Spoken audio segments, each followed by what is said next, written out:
So you got a notification that your CyberKey Go battery needs to be replaced. How do you do it?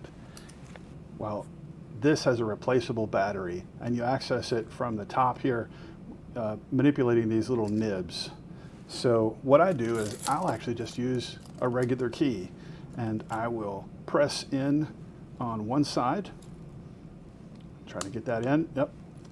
And sometimes it'll just pop off. Sometimes you have to use the other side. We'll give that a little bit of a tappity tap as well. And there it is. You see it has a CR2 battery.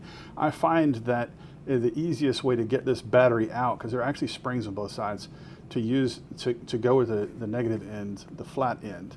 And I'll just roll it out, and there you have it. Now, to get this battery back in, I've found the easiest way to do that is the reverse of the same. So you put it back in from the flat side, and what I'll do is I'll take my index finger here and I'll just pull this spring back a little bit and kind of roll that guy back in there. And you heard the beep, so it's energized there. And you just kind of line these guys up so that they're back in their notches.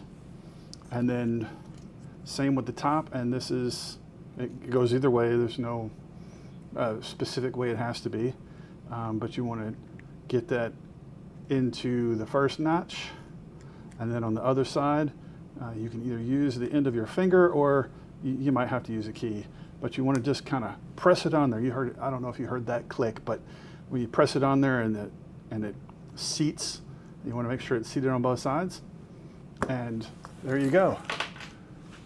CyberKey Go with a new battery.